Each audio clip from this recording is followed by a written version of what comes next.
कीजिए, मेरी संतान की रक्षा कीजिए। वो आ रहा है। देवी, तुम यक्षों के बीच में हो। हे देवी, आप चिंता मत कीजिए।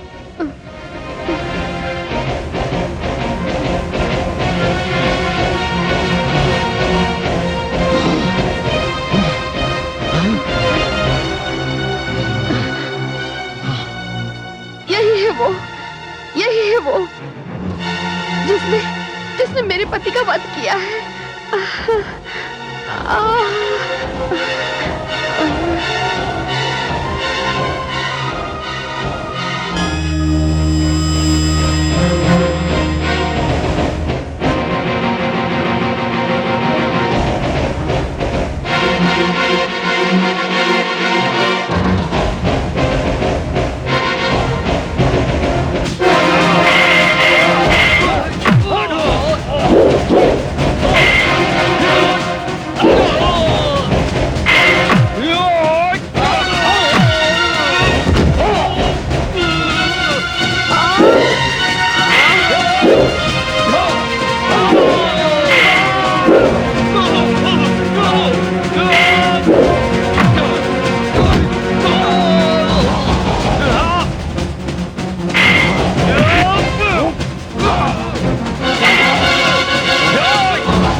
समाप्त हो गया। आप चिंता न करें।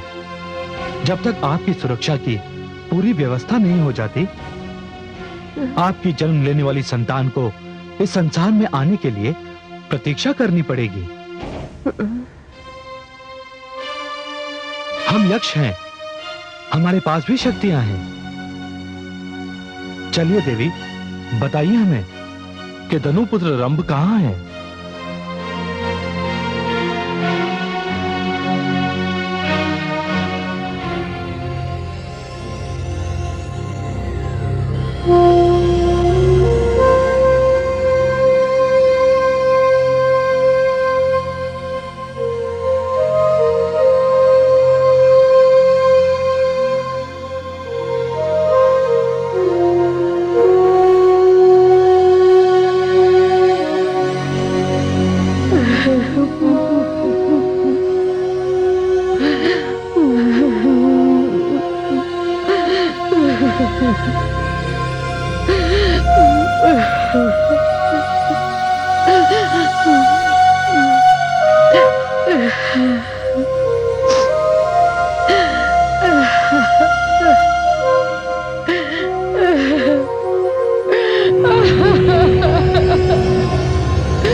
देवी, मुझे रोकने का प्रयास न करें।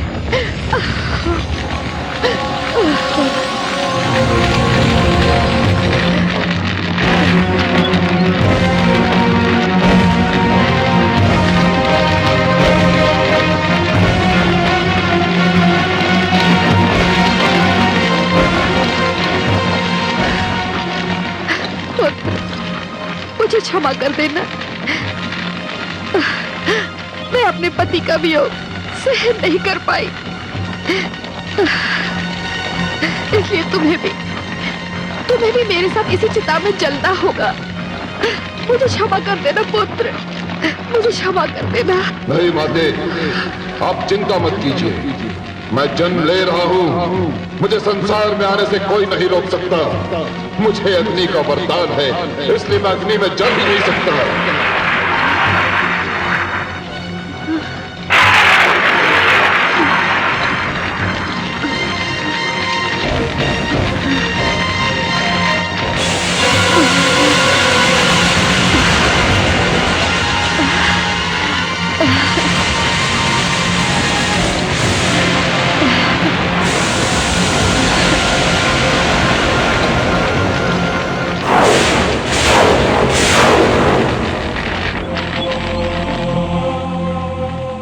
माते, मैं आपको धन्यवाद देता हूं और ये विश्वास दिलाता हूं कि मेरा जन्म जिस उद्देश्य के लिए हुआ है, मैं अपने पिता की उस इच्छा को अवश्य पूर्ण करूंगा। मैं महिष संस्कृति और असुर संस्कृति का संगम हूं। मैं महिषासुर हूं। प्रणाम माते।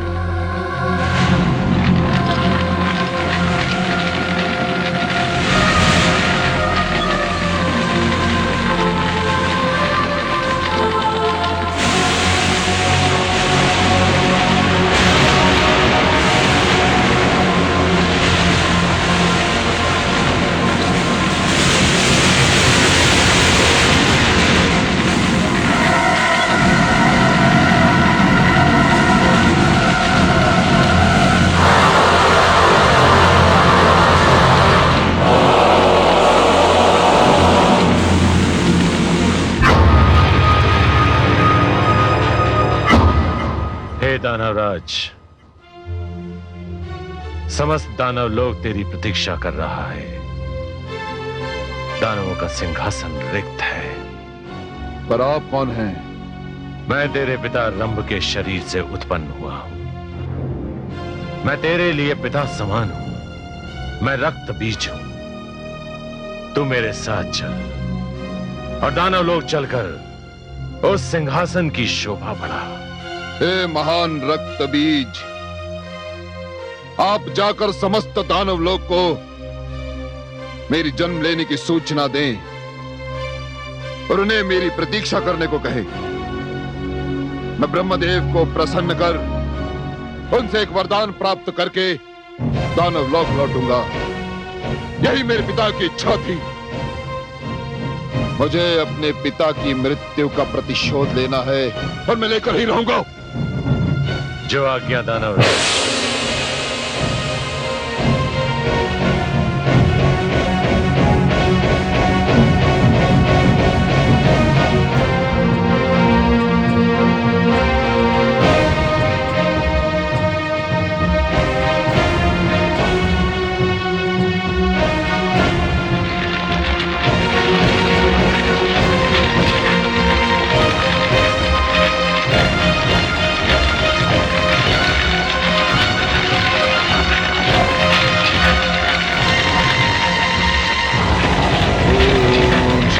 ब्रह्मदेवाय नमः। ओम श्री ब्रह्मदेवाय नमः। ओम श्री ब्रह्मदेवाय नमः। ओम श्री ब्रह्मदेवाय नमः। ओम श्री ब्रह्मदेवाय नमः। ओम श्री ब्रह्मदेवाय नमः। ओम श्री ब्रह्मदेवाय नमः।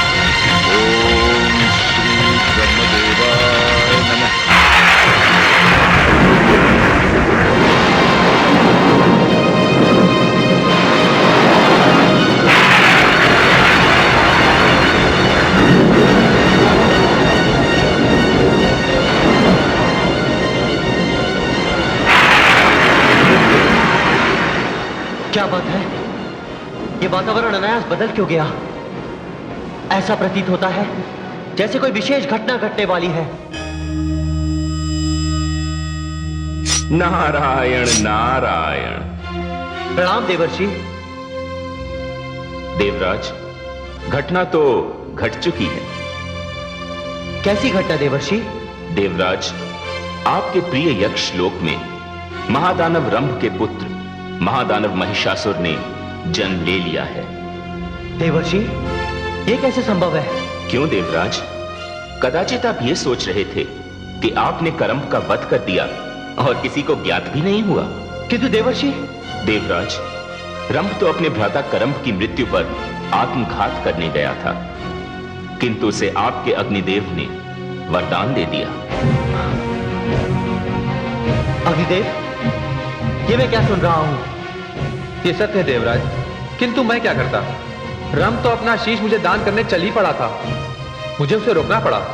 किंतु जब मैं दानव करम का वध करने गया था अग्निदेव, तब तो आपने मुझे नहीं रोका।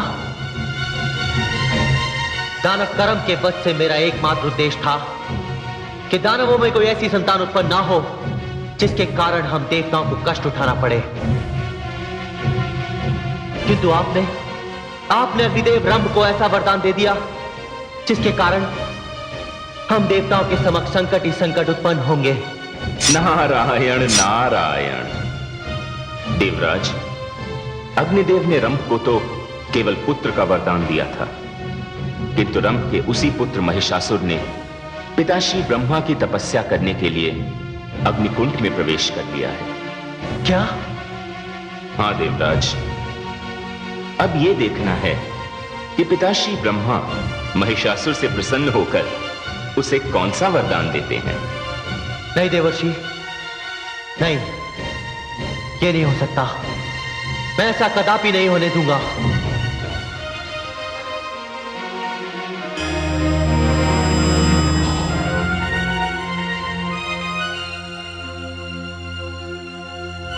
नारायण नारायण।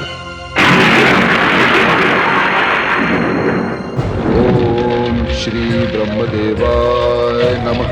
ओम श्री ब्रह्मदेवाय नमः। ओम श्री ब्रह्मदेवाय नमः। वत्स महिषासुर,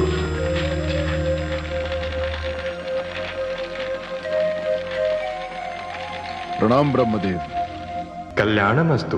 वत्स, जल में हिमनद में तपस्या करने वाले मैंने बहुत से तपस्वी देखे, किंतु तुम जैसा तपस्वी मैंने पहले कभी नहीं देखा, जो अग्नि को मेरा मंत्र पढ़कर अपने शरीर की आहुति दे रहा है। मांग वत्स, वर मांग। यदि आप मुझ पर प्रसन्न हैं तो मुझे अमरता का वरदान दीजिए। नहीं वत्स, जिसने भी संसार में माता के गर्भ से जन्म लिया है वो अमर नहीं हो सकता।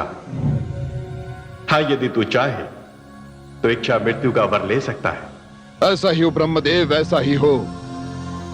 मुझे ऐसा वरदान दीजिए कि मेरी मृत्यु किसी पुरुष के हाथों न हो। मेरी मृत्यु कैसे स्त्री के हाथों हो जो मुझे पराजित कर सके।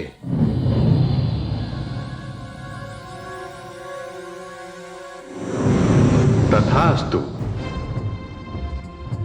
तुम्हारी मृत्यु किसी ऐसी स्त्री के द्वारा होगी जिसमें भगवती परमेश्वरी तथा समस्त देवताओं की शक्ति सम्मिलित होगी।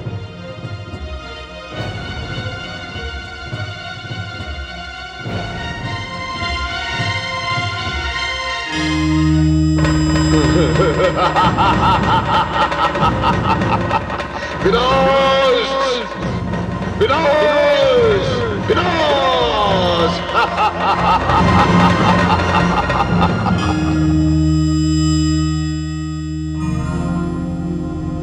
हे ब्रह्मदेव, ये आपने क्या किया? मैं तो आपको रोकने आया था, किंतु आपने उसकी मृत्यु को असंभव कर दिया। हां देवराज, मैंने उसके मृत्यु भय को असंभव कर दिया। असंभव, किंतु समाप्त नहीं किया। हे ब्रह्मा, महिषासुर भली भांति जानता है कि उसका वध करने वाली सर्वगुण संपन्न ऐसी कोई भी स्त्री इस संसार में नहीं है। आपने उसको वरदान देकर उसको मृत्यु के भय से मुक्त कर दिया है ब्रह्मदेव। और जब मृत्यु का भय समाप्त हो जाता है तब व्यक्ति अत्याचार, अन्याय और अधर्म की सीमाएं लांघ जाता है ब्रह्मदेव। जैसी भगवती परमेश्वरी की इच्छा।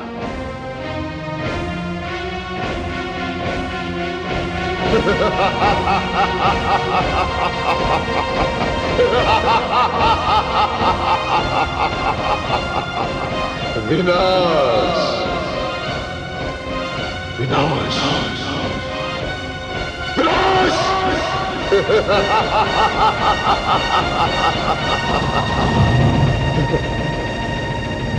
विनाश,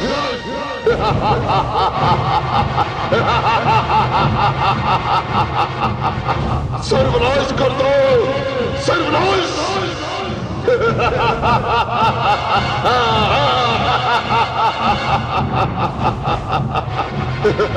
विनाश, सर्वनाश।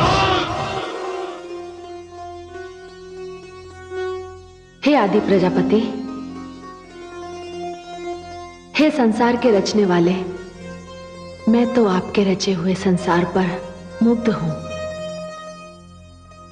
कितने रंग, कितने रूप, कितना सौंदर्य, सब कुछ देखते ही बनता है। किंतु ये किंतु क्या है देवी? किंतु से मेरा तात्पर्य है आपके वरदान से।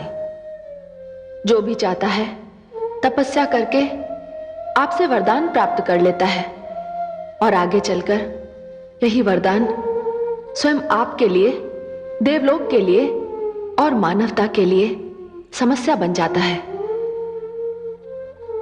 क्या लाभ है ऐसे वरदान का? देवी, तपस्या एक महान कर्म है और कर्म का फल तो मिलना ही चाहिए। और अगर आपका संकेत महिषासुर की ओर है तो उसने बड़ी कठिन तपस्या की थी, उसका फल तो उसे मिलना ही चाहिए था। पर परिणाम का उत्तरदायित्व किस पर होगा? निस्संदेह उस व्यक्ति पर जिसने कर्म किया और कर्म का फल प्राप्त किया। किंतु हे आदि प्रजापति, वो तो अपने ऊपर से नियंत्रण खो चुका है। देवी, यदि वो अपना संयम खो चुका है तो उसे उसका दंड मिलेगा। विधाता का विधान ऐसी शक्ति है जो किसी भी प्राणी को सृष्टि के साथ खिलवाड़ नहीं करने देती।